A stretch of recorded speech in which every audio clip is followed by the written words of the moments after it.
Dave, Mike, it's been a long time, man. It sure has. Yeah. Well, I've got darker hair than I used to I've got have. no hair. Proud of it. Oh, well, man, I look forward to seeing the museum. We haven't really spent much time. Yeah. We're going to walk around. And All we're right. gonna take a look and see everything. And there's lots to see here and lots to talk about. And I'm sure you'll recognize a few along the way. Absolutely. And maybe that you own them at one point, or that you just saw them somewhere. You know, it happens. But then you walk in, and this starts in 1950. Basically, it walks you around. So you'll see here, like an early, Champ steel and an amp, and then it gets into the hall. S-wire, broadcaster, no-caster, Telecaster.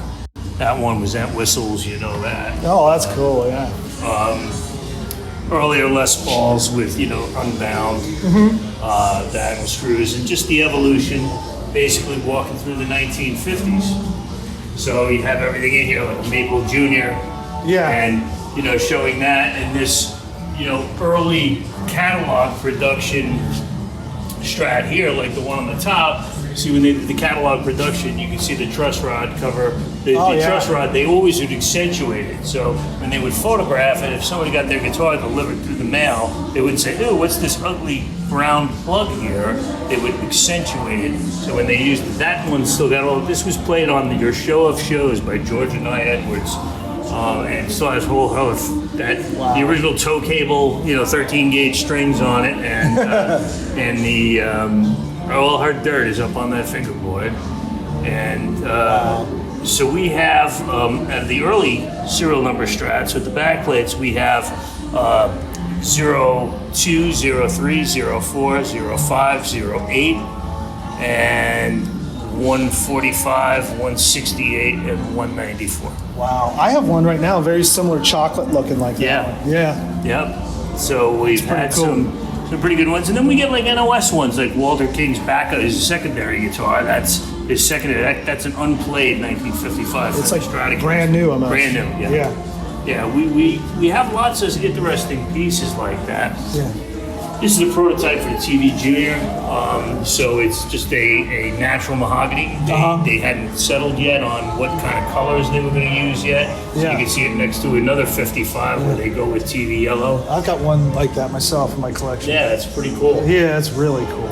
And this, just standard bamboo, but they use the Oh, the yeah. fretboard. Didn't notice Pretty that. cool. That's Yeah, well, really- that's the interesting thing about this place is you got to look kind of carefully, and you'll see Yeah. things you never even noticed before.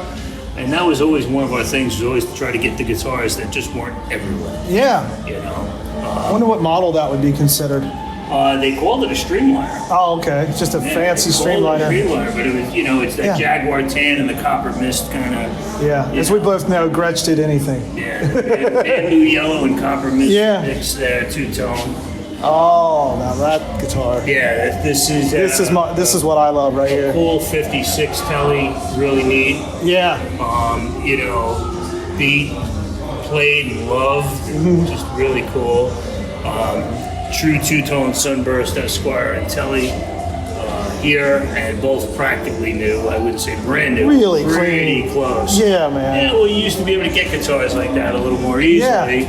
The history of the 57 Gold Top, how it evolved from a P90 guitar to the Black Parts guitar, no PAF stickers to the regular production model that we've all seen. This cool TV special with Les Paul standard fingerboard and the black special. Yeah. And, What year is that one? Do you know? this one here is a 57. I mean, is the serial? Oh, that's 57. Yeah, Mine is- yellow ink number. mine's an 8. Okay. So yeah, that's Yeah, it's a crazy. yellow ink number. Yeah. And then a very early double cut, really early double cut junior. Yeah, with a wider Yep. guitar. Yep. Yep. And then as you walk through, you'll see some really cool, just back when we bought a lot of these guitars, there were still tons of original owners out there, so you can get a lot of really cool stuff. So when you look at this Esquire Custom, one of my favorite guitars, Custom Esquires, excuse me, one of my too. favorite guitars of all time. I think Fender really hit it on the screws with that. Yeah, I'm 100% with you on And that. I love these guitars. They just have an airiness about them. I think that they just sound different than Telecasters. I don't know why. Maybe it's in my head. Yeah, but that's they- an unusual color with the sides like that. Yeah, they actually did that for a very short period of time, and I have 2 or 3. This one, before it faded, the sides would be a cherry color, and I've had 2 or 3 like that in the Oh yeah. collection. Usually you see that purple-esque kind Yeah, of, yeah. This almost more like the side of those guitars. Right, Yeah. right. And as you walk through, you'll see different things. That was from the Sandy Coker, from the Singing Coker family, which was a popular thing to wrap your guitar in leather and do a wrap, especially if you're playing on TV. Yeah. Black and white TV, you needed to stand out somehow. Some people would put their, Fender didn't do this, but Gibson you'll see, and others, Martins, with their names along the fingerboard and inlay in pearl. Yeah. I've personally always found that really uncomfortable. Have you Yeah. ever played one of those? Yeah, it is very odd. Yeah, it's Throws you really, off, yeah. makes you feel kind of weird. Yeah. So as you get through the end of the 50s, you just start to see these evolutions of these guitars, and then it starts to come from here into the 60s. So this entire area is basically like a timeline. Okay. So in here, you'll see guitars from the 1960 model year. So we have another Custom Esquire, but this is the actual prototype for the Les Paul SG. Gotcha. Okay, not bearing Les Paul name yet, and not really sure what they were going to wind up calling it at that time. This was pretty much the guitar they were afraid to show Les, and Les called a piece of shit. Okay, but if you look at the Vibrola, you'll see how squared off it is. It's very, very early. Yeah. And when I had Gibson here, and they were actually doing some readings on this guitar, not necessarily to create it, but they were trying to figure out how to make it sideways. Why? I don't know. They were trying to figure that out. They were using this.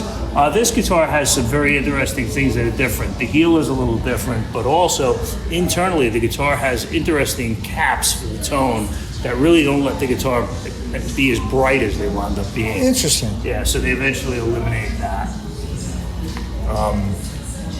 Cool Yeah, sparkle it's strap. one of the coolest sparkles. Yeah, That's just one of the cool sparkles during that surf era. Mostly between 61 and 64, they made more of them than you thought. Yeah, that's a magical year for Strat, in my opinion. It Yeah. is. These are a couple of cool ones. I mean, obviously, Yeah. TV yellow. We have specials and juniors in TV yellow, and we have 8 of each. Yeah, you probably got some of those from me, not those, but you definitely got a red, like ember special from me in Philly. Possible. Yes, Yeah, that's yeah. possible. Yeah. That is a cool black one you don't see much of. Yeah. Over the years, G.E. Smith was a regular customer of ours, and he would come into the store all the time, and we would kind of prank him once in a while and whatever. But because he was great, Yeah, yeah. So that's a cool Sheridan that belonged to him. That was a neat guitar. Oh, okay.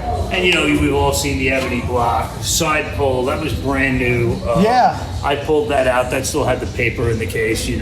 Oh, that's when so I got cool that. looking. I have a cherry one just like it too. Yeah. I always loved the way those guitars looked. Yeah, They're yeah, really cool. Yeah, and some of these are pretty neat. This is the one of only a couple of real surf breed guitars I have here that are actual right to the chart surf and not faded. Yeah. And that, believe it or not, that blonde Jaguar. It is blonde with gold parts. Is actually the guitar that was played on almost all early Beach Boys recordings. That was Oh, awesome. wow. Yeah, that's a pretty cool piece. Way cool. And as you can see, there's just a smattering of a little bit of everything here. Yeah. The Black Country Gent, which I love because it's different. Yeah. You know, we always like things that just stand out a little bit. Right. You know, Firebirds. We have every kind of Firebird in every configuration. And Pretty every much color, mostly pretty much. mint guitars, too. Yeah, and we have some nice ones, and that one's got some nice flame in the body. Oh, yeah, you don't 7. see that very often. Epiphone's just about the rarest color you're ever going to see here, which is California Coral. That's an original custom color. They only had a few there, the bikini yellow and Yeah. the coral. The Silver Fox, I love the righty and the lefty, is kind of neat. Oh, yeah. And You don't see I don't think I've ever seen a lefty one before. yeah, just kind of neat. Yeah. And then the newer fangled Firebirds and the Platypus, which, you know, Yeah. we have I think 3 Platypus Sunbursts and 1 in a color. You bought one from me. Could be. In that batch of Firebirds. It could be, yeah, Yeah. could be. And a cool Pelham, and, Yeah. you know, Ice blue. yeah, Telly's in almost any color. And Yeah. just matching Strat. And the 3 very different shades of Fiesta, which we all know Fiesta changed constantly. Yeah. And the bound neck Strat here. What do you think the rarest Fender color is, in your opinion? Shell pink, Yeah. hands down. Yeah, I've had 2 shell pink Stratocasters. I have a shell pink Jazzmaster and a Jaguar, but I have to tell you, for us to only have one of something is pretty rare. Yeah. Because we're pretty much into that. We have lots of different things. Yeah. I had one Strat, I think, once, like a 61. Yeah. That's cool. Sparkle Burgundy. Yeah, Sparkling standard. Burgundy, yep. And an Inverness. That's not Pelham, that is Inverness. Oh, wow. But there's just nothing left of it. You know, I mean, it was just recently when I figured out, going through an old DuPont book, it's pretty interesting that Gibson painted all Inverness green guitars are really Pelham blue with the tinted clear coat. And the same thing with Fender. All Ocean Turquoise guitars are Lake Placid blue with a tinted clear coat because they figured if they only buy one base coat, they'd save money. Yeah. So they only had to buy with one base coat. Pretty interesting. They went into production colors. That's the way they thought. They just tinted clear. Well, I used to collect Pelhams, so the first thing I would do is take the guard off. When people would Right. tell me it's Inverness. Right. Because everyone thinks Pelham's know. Inverness, and you take the guard off and say, Yeah, it's look not at this. green Right, anymore. Right. I know. You're Yeah. 100% right. Yeah. But sometimes you'll see a guitar which is really interesting. You'll see, like, up in the headstock area, you'll see a guitar like more blue than green, and people will say, well, it must have been blue. And it's like, no, not necessarily. They didn't really put a lot of clear up on the headstock. They know you weren't touching it. Right. So they save money there. So, Yeah. you know. And these are a couple of cool ones. These are 330 with, look at this bow tie inlay. Oh, wow. That's pretty neat, right? Yeah. I had a special that was a tenor that had those. Yeah, Inlays. we have a couple of really cool. We have a Gibson Electric Les Paul Jr. mandolin here, and we have a ES 355. That kind of tenor. stuff is just wacky. We got a 355. Yeah. It's employee-made stuff. Yeah. Argentine gray, and That's one of our whites. We have a couple of them. We have 3 altogether. We have an earlier one in the back. I remember that guitar either from when you got it or from somewhere. But that's a cool guitar. I bought that, a 330, a 355, and an EB2 all in Argentine gray from one guy. Oh, wow. Maybe it's not the same Yeah. one. That's This cool. is a pretty clean one. This is the other one we took it right out of the wrapper. That was a brand new guitar. Wow. Yeah. And a 345 natural with a sideways, So just a rare. strange, Yeah. you know, just strange things. And Yeah. on the other side, Another white one. Yeah. yeah, we have 3 totals, one in the vault. And this is a really cool thing that you never see. But we have 2 of these. So if you look at this carefully, you'll realize it's an ES330, and it's factory humbucking pickups. We have 2. They were ordered together. I'm trying to think if they're both here. I would think they're both here, but So they're fully hollow. With fully humbuckers. hollow with humbucking pickups, Yeah. and they create a very, very unique sound. Yeah. And they're very different. There's the 330 in Argentine that came with the That's somebody that really knew what they wanted. Yeah, absolutely. That's- you know? that's- I mean, because yeah. they paid as much for that customization as they would have paid for a 330. Like Yeah. this guitar, you paid 5% on color, and you also paid 5% on the vibrola, and you were in the price of a 335 already. Yeah. So why bother? So as you walk through, it's just other obvious examples of a clean block, a Mm-hmm. Yeah. clean dot, so on and so forth. You know. Right. And when you come past where we were just a minute ago, and you walk back out this other side, this is something that I was pretty proud of over the years to do. The double neck collection, Oh, which wow. is not all of our, we have more, but this is what we could fit. They only made a couple of black ones. We Yeah. have the actual white prototype. It's not here. Wow. But that was sold. This is a great story.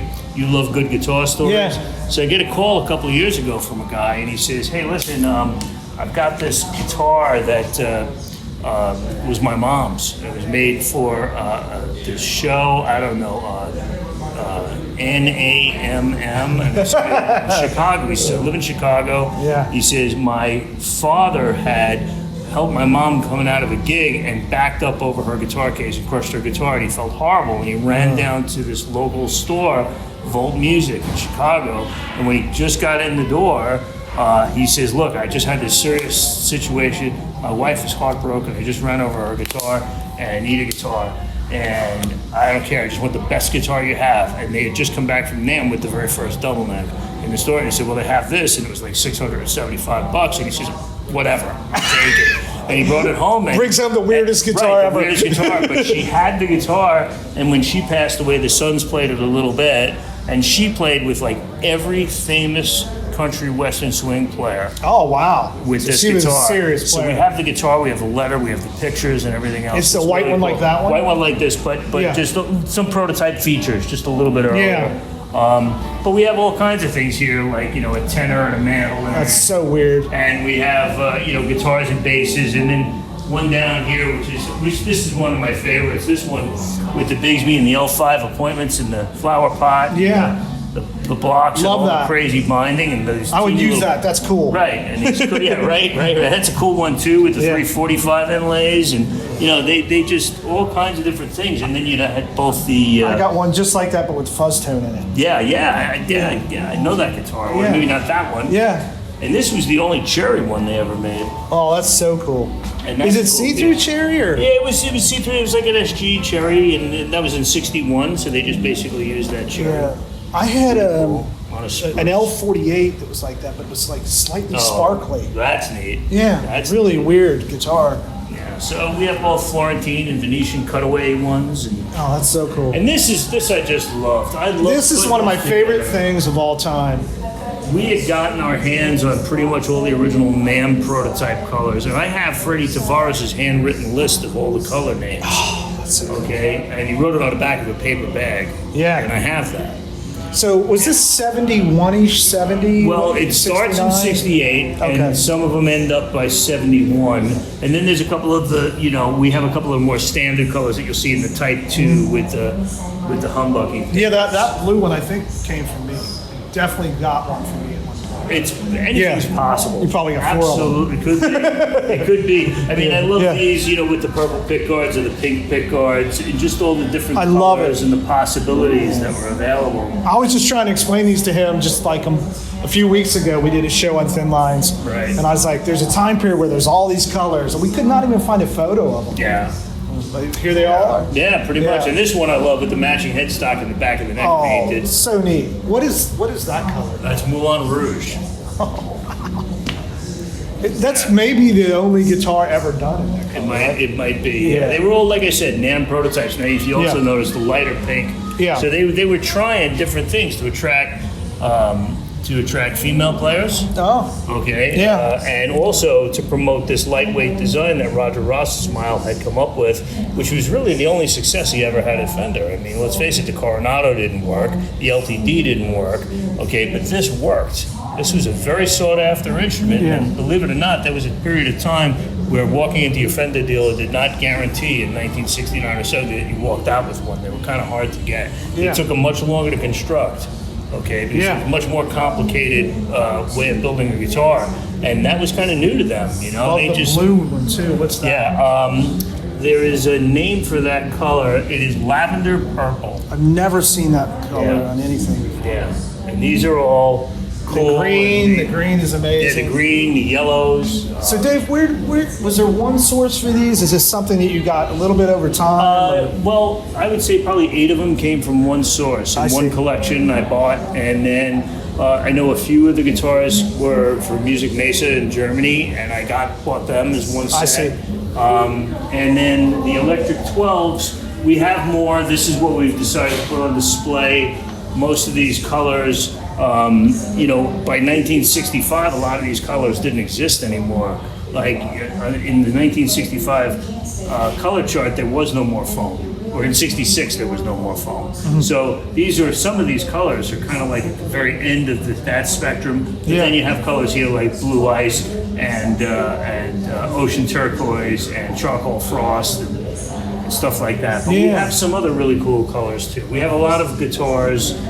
We didn't put everything out here. We kind of had to work within our spatial Yeah, man. limitations. But we have probably, I think we have every color that was available. And behind the ice blue, what color is that one? That is charcoal frost. Charcoal and frost, then yeah. Lake Placid and then ocean Right, turquoise. right. And notice the subtle difference between the Lake Placid and the. Well, like I said, just clear coat. This Yeah, is it's the so 2%, minor. 2% tint. Yeah, yeah. The 2% yellow tint in the clear makes that happen. Yeah. So I'll walk you around a little bit more. We'll come over here. We'll talk about a couple of sparkles, and I'll take you through some of this stuff. Okay. You know, these are cool guitars. This one has been on a bunch of magazine covers. Yeah. And I do love this Jaguar, but nothing beats this Candy Tangerine Jazzmaster. It's just a great color. So you can see textural differences without even Yeah. touching the guitars. This is a much more of a smooth texture, much more clear on it, and this is a much rougher texture. This is a part of a pair. Okay, this is a really cool. This is a blue sparkle with green fleck. That date is incorrect. It's a 63. But this is a blue sparkle and has green fleck in the paint. And then I have the counter, one serial number away, and the counter serial number is a green guitar with blue fleck. So there's a blue with green and a green with blue, and they're both made side by side. Yeah. So they were probably both sent down to be done, and that was that. Pretty neat stuff. Yeah. You come into this Gretsch area over here, which we did a little bit. We tried to get all the important stuff, so we had a single and a double cut Falcon, you know, the 6120 and the Cat's Eye 6117s, a couple of Penguins, a single and a double cut, and the Piney Top Roundup, obviously. Are you a Gretsch fan personally? Not really. I mean, don't get me wrong. Yeah. I do like them. Stylistically, they're some of the coolest guitars. Yeah, oh, absolutely. Yeah. They were so hot rodded, and I Yeah. love that. You know, Yeah. everything about them is hot rod. I happen to love this duo jet with the arm guard. Oh, it's way cool. This was Clapton's pink champagne, Oh, and wow. then I have the gold champagne. Yeah. But the pink champagne. This particular guitar was sold at the Clapton auction that Richie and I did in 2004, I believe. It's crazy. That's At been that long ago, Christie's. yeah. And it went there, and then the guy who bought it traded us for something. He just didn't want it. He traded out of it, and we got it. Some of the strangest Rickenbackers. People are familiar with the 360F, which was that weird attempt at having a full body guitar. Yeah. But this, like a Banjoline, is completely out of whack. And you look at all of the Yeah. checkerboard Checkerboard binding around the going all the headstock. way around. Really, really neat guitar. And it's an interesting guitar, you know, that half a banjo, half a mandolin thing is kind of weird. It's such a cool body too. Yeah, I mean, you know, it is and really, that's really Roger Rossesmile. That's the guy who designed the thin line Telecaster built these guitars. Oh, okay. All the carved top stuff. He was a German carver. So Rickenbacker's entire thing in the beginning was to do the German carve, and they got away from it later on because it was just it wasn't cost effective. Yeah. You know? I just got 2 Paul Barth guitars when I was in San Francisco. Really? Like prototype. And they're like prototype Capri Rickenbackers crossed with Magnetones. Oh, wow. That's yeah. really, Yeah, one is candy apple red and the other one's like green. that is really cool. And we got a couple of the Bantars. They're, a lot of people haven't seen these before, the electric banjo Yeah. Rickenbacker put out. We have 2. This one has a standard tailpiece. We have the other one with the R tailpiece. And then We gotta get that out and let you play it for us, Dave. oh yeah, that's not. You're never going to see that happen ever. Love you guys. But, one of my favorites, this Argentine Grade 295, which is factory equipped with PAFs.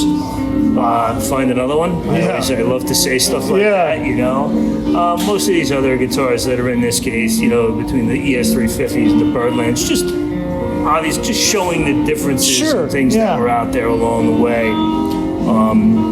It's amazing how varied these instruments are through the years. Oh yeah, Yeah, I mean, it it's just a lot of changes people don't realize. And then who got nice wood and flamed wood? And Yeah. who got just standard. Yeah. Yeah, it's fine. Take this. Yeah. On the other side of this case is something I'm very, very proud of. These 3 Lloyd Lores, the F5, the H5, and the L5 were all signed by Lloyd Lore on the same day, December 24th, I believe, which was Christmas Eve of 24.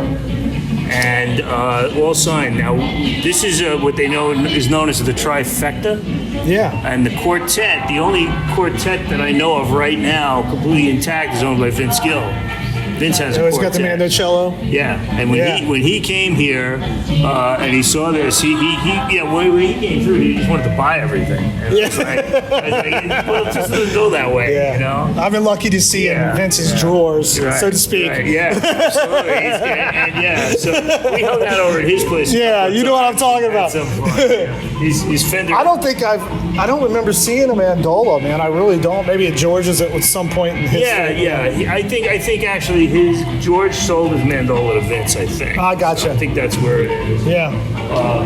He always loved that stuff. One of my favorite moments happened last year when I got to, after Chuck died, I got to bring his kids his guitar.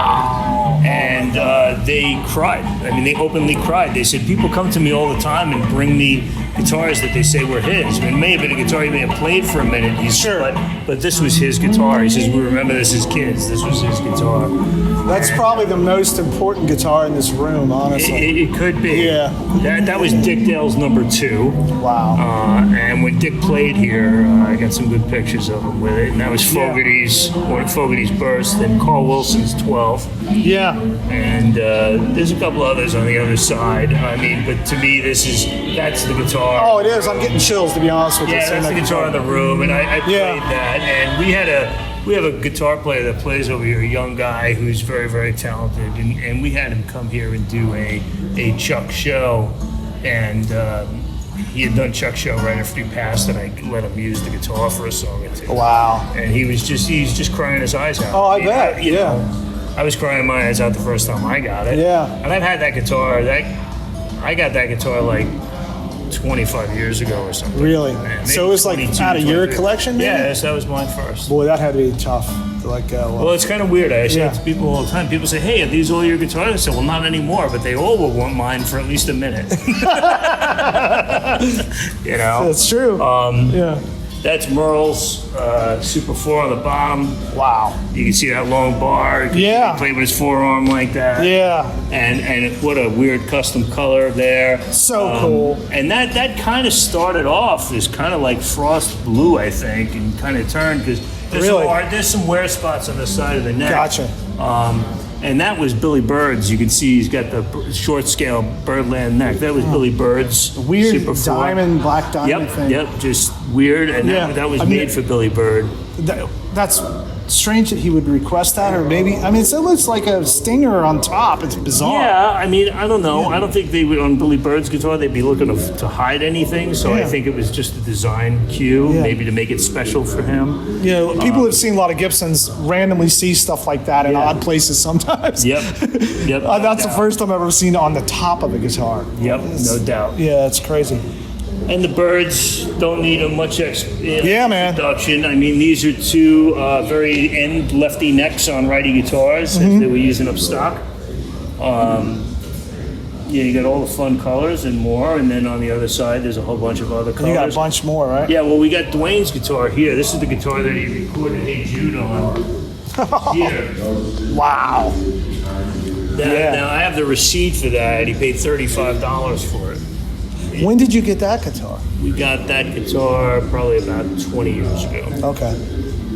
That's so cool. Yeah, Big House was here, like, Yeah. flipping out over it. Oh, I bet. We had the receipt, and then we had his kid here, and Dickie's kid here, and they were just like, which I understand. The Kerry Green The one. Kerry Green That's one, so the cool. Frost. I mean, it just goes on and on. Yeah.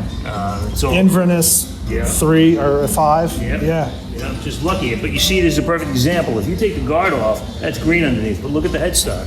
They just didn't Oh. hit it with clear. Yeah. So there's the difference. The clear would have had the percentage of yellow in it to turn it green. They just didn't hit it. But that is a green guitar. Yeah. That's a blue guitar, and you can see the difference. And that's Cherry, right? Or is it That's Cherry Sunburst. Yeah, that's like, That is a one. it's Cherry Cherry Sunburst. Sunburst. It's the only one we've ever heard of or know of. The guy who got it had a burst and asked them to make it in the same finish. That's so crazy. It's a Cherry Sunburst guitar. It just fades to yellow in the middle. Yeah. Some of these are some of my favorites. That is a very early foam single ply guard, a Daphne, one of the earlier maple caps. We do have the 3 maple cap prototypes though. There's an Ocean Turquoise, a Fiesta Red, and an Olympic White. They're all small headstock. Oh, yeah. And those are late '64 guitars, maple cap Wow. prototypes. This is one of the 2 NAMM guitars with the matching headstock. We have the Charcoal Frost one also. Yeah. And obviously a super clean burgundy mist, and that's a lights out guitar, and it plays So- and sounds. so It's an cool. interesting thing. When Tim Shaw was here, we were talking about Fender pickups, and he says, well, one of the most interesting things is when they changed to the Rosewood board, they had a lot of maple pickups left over because they did change the way they were wound. And he says, when you get that combination of having those pickups that were wound for the maple board guitar with the rosewood, it really gives it something extra.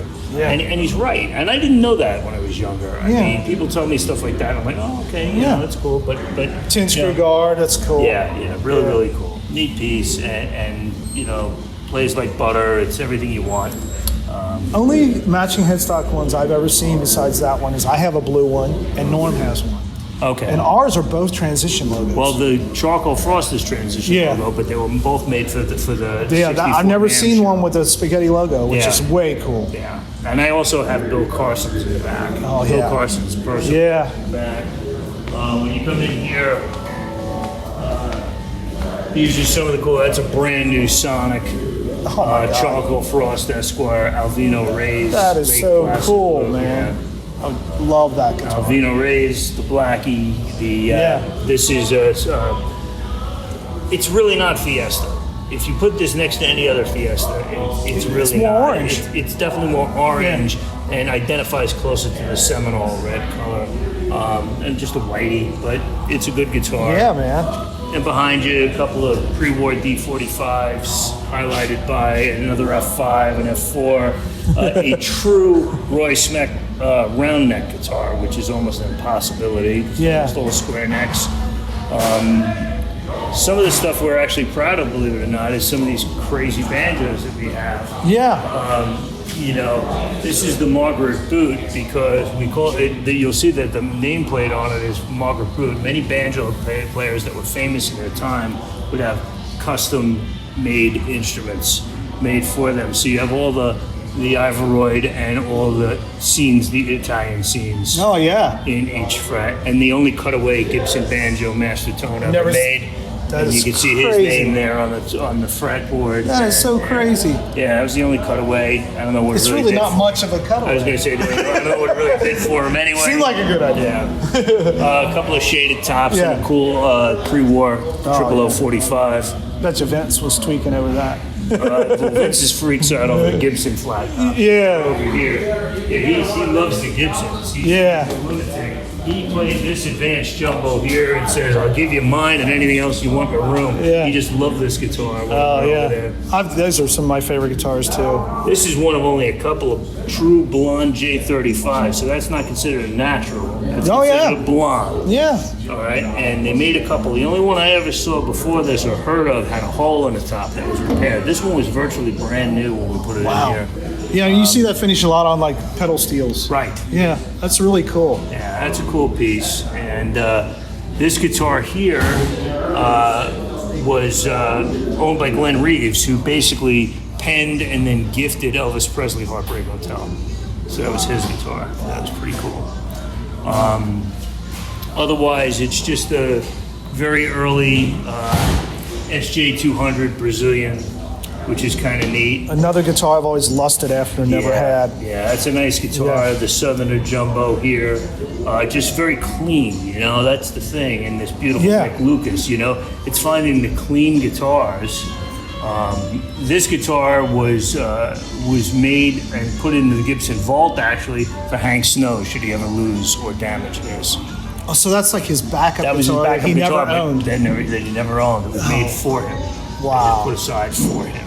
That's so cool. Okay, and then over here, it's just like this little British invasion area where we have, you know, Beatlesque guitars.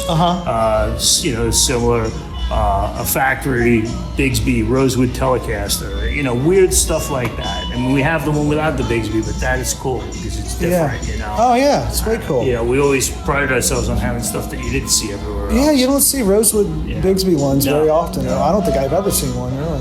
That's cool.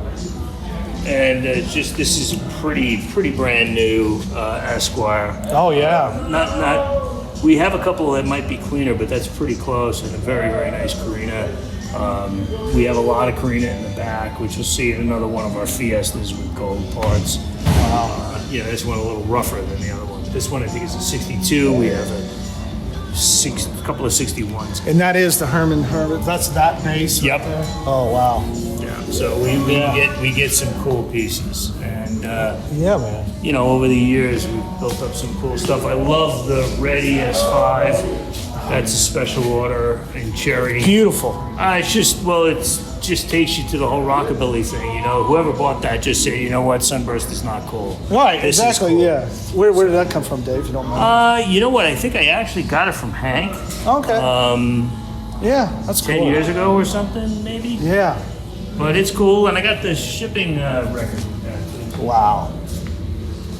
And then from here, we'll walk towards the back. Okay. Let's see what's happening back there now, and if we can get in. Hey, what's the vault look like? Are there people in there?